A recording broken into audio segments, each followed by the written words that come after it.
Continuing on with our discussion about immunity and lymphatic system, we need to talk about how the lymph itself is transported in your body. We already went through all the different vessels, from the lymphatic capillaries to the ducts and all the different vessels in between. But what we didn't talk about is how is the lymph actually moved? The lymph itself is propelled by usually nearby arteries. So as the arteries have that pulsing, remember heartbeat causes the arteries to pulse.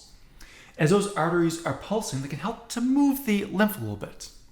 Also, smooth muscle contraction that's in the actual walls of lymphatic vessels helps to kind of contract a little bit and helps to push that lymph up towards the heart. Now, you're saying, well, why does it matter how it moves? Because as the lymph moves, it's allowing the cells inside the lymph to also move. And one of the main cells there is going to be your lymphocytes. The lymphocytes are found throughout the lymph in your body. They really are the main warriors, the main fighting mechanisms inside the lymphatic system. And these lymphocytes have two main varieties, T cells and B cells. So you may have heard of T lymphocytes or B lymphocytes. That's what we need to focus on for a second here, these T cells and B cells, or T lymphocytes and B lymphocytes. So the T cells or the T lymphocytes are really managing the immune response. Helps to coordinate, helps to kind of get your body rolling and get the right cells in the right places. So it's the kind of the overarching management of your immune system. They're helping to attack and destroy the foreign cells. They're attacking and destroying pretty much whatever doesn't have your own self-antigen marker on it. So that's the T cells. Manage the process and attack and destroy. On the other hand, the B cells produce plasma cells.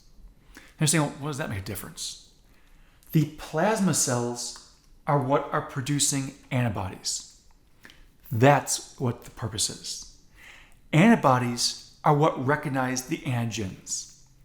So again, now, antigens are cell surface markers. Every cell has antigens on its surface, whether they're our own antigens or they're antigens of foreign pathogens. But they're identifying markers. These antibodies can be made specifically to recognize different antigens.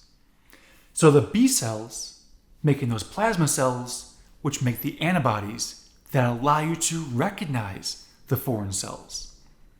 So both the T lymphocytes and the B lymphocytes are very important in your system. So really what's happening here now is we're recognizing bacteria, recognizing viruses, mismatched red blood cells, cancer cells. Anything that really pretty much shouldn't be there gets recognized by these T cells and B cells. So they're meant to clean up, to get rid of things that shouldn't be in the lymph. You're saying, well, couldn't they be in the blood? True, yeah. These can also be in the blood. But a lot of times it's circulating through both of them, with plenty of them being in the lymphatic system itself. So I've already mentioned antigens as a cell surface marker. You're going to have antigens on everything that's in your body. Now, these antigens are the reasons why your body mobilizes adaptive defenses. Because your body can recognize a foreign antigen and then know exactly which cells are needed to kill that foreign product. So the idea is to make sure that you have these antigens recognized if possible. Now these antigens, key thing I keep saying is self and non-self.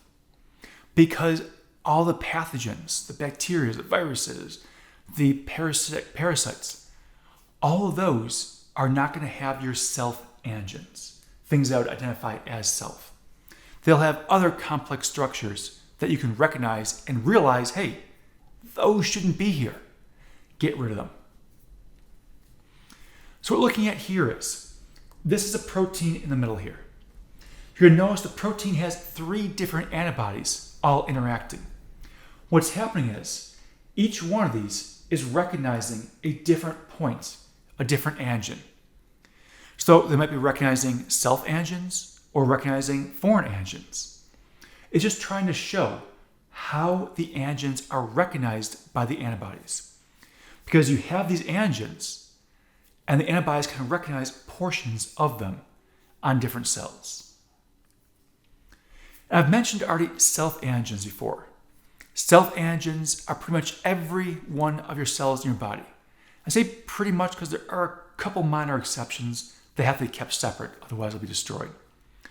But the idea here is they're self-antigens.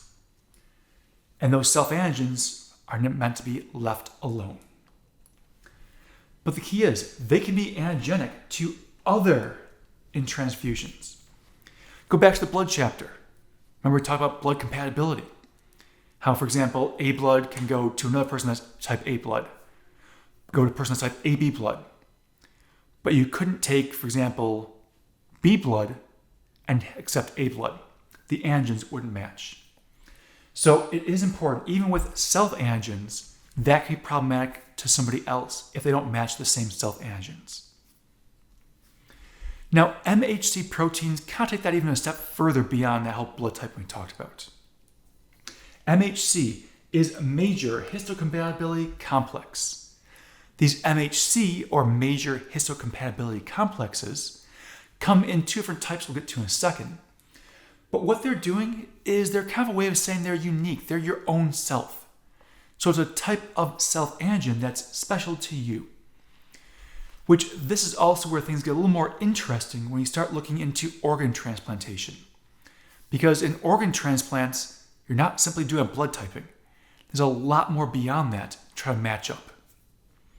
So this is just starting to kind of scratch the surface. There's a lot more to this. That's just the kind of overview of it. So MHC1 and MHC2 are two different classes of these major histocompatibility complexes. MHC1 is found in virtually every body cell you have. So that's pretty much your self markers, MHC1 class. The MHC2 class, those ones are more usually dealing with the immune response. So when you're having an immune response, these come into play a little more. What ends up happening here now is MHC1 is always there, MHC2 comes into play for immune. Here's what it looks like.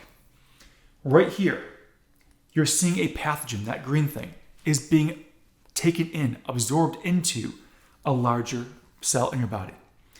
That is going to be one of your cells fighting off infections. So what's happening here is it's being phagocytized into the cell. Then it's going to bind right here with a lysosome. So the whole entire pathogen is broken down. Your cell is looking for something. It wants those little components. It wants the antigens that were on that cell. Because what happens is the MHC2 can then go and bind to those antigens. So now we have the pathogen, we found the cell surface marker, the MHC class 2 bound to it. They then are being presented, being sent out from the cell. They're going out here and they're going to be presented to the T cell receptor. So right here, that T cell now is receiving that antigen. That means the T cell now has the antigen of the pathogen, which means the T cell has become activated, it knows what it's looking for, it can start the process of searching and finding those particular cells, the foreign pathogen that was just recognized. So it's helping to identify what's going on. So this whole idea of the MHC2 being part of your immune response. Now there are other lymphoid cells. We're looking at basically T cells, macrophages. We've touched on these before. They're nothing super new here in this case. Dendritic cells. Well, think back to AP1. You had those up in the nervous system, the central nervous system. Those ones can capture antigens there, but there are also cells that can help with deliver them into the lymph nodes as well. So there's different types of these ones. It's not just the one we talked about before. So these are a little bit different take on that. Reticular cells are producing stroma. That's helping to support cells in the lymphoid organs.